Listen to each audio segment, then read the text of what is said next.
máte málo peňazí a chcete mať ešte menej, naskytla sa nám veľká príležitosť, teraz môžete telefonovať. Ja viem, že môžete volať priateľke, máme otcovi, alebo tak, ale povedzme si to na rovinu. Dal vám otec niekedy 122 korún? Nedal. Chcela ste ísť do Tatiera, hovoríte otcovi, daj mi 122 korún, chcem ísť do Tatiera a otec na to povie, sa majú 3 praku umieria a potom príď. A vy ste všetko robila a došla a potom zase hovoríte, hoci už som aj poupratovala, všetko urobila, umila, tak dáš mi tých 122 korún a otec na to, ja som ťa No nič, nedostaneš nič a zalez do izby, lebo ti jednu strelím. Ťažké decko. A teraz si prinútená hľadať si chlapa, ktorý vám dá peniaze. Fuj, muži odpornej povahy.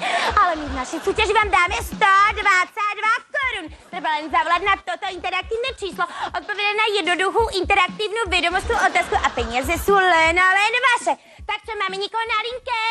Julo z Hajnáčky. Aha, nie Julo. Nie, ja som Julo a som z dediny Hajnáčky. A to je kde pre Boha vkali? No nič.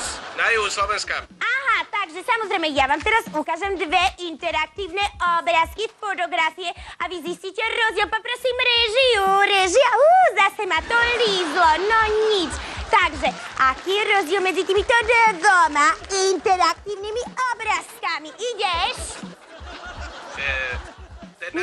Ten napravo má modré oči. Niečo podobné, nejaké pomocky chceš? Nedám ti. Používame s priateľom, ale nedaniesla som ti. Takže, 1. Má vyznamenanie. No, niečo podobné. Ideš, Julo, ideš. Nefajčí. Paríž, mozoček, ideš. Nežný je. Nie, pokračuj, Julo, som nervózna. Chcem, aby ste vyhrali, lebo máš šlafý trák. Ideme. Ten jeden nežije. No, niečo podobné, ale takto ideme ďalej, takže pokračujeme. Ja neviem, no tak obidvaja sú červení, ja netuším. Vzdávam sa. No, samozrejme, Julo, drahý Julo, nevyhral si. Nepatrný rozdiel medzi týmito 2 interaktívnymi obrázkami je, že jeden je živý, neživý a druhý už fakt zomrel.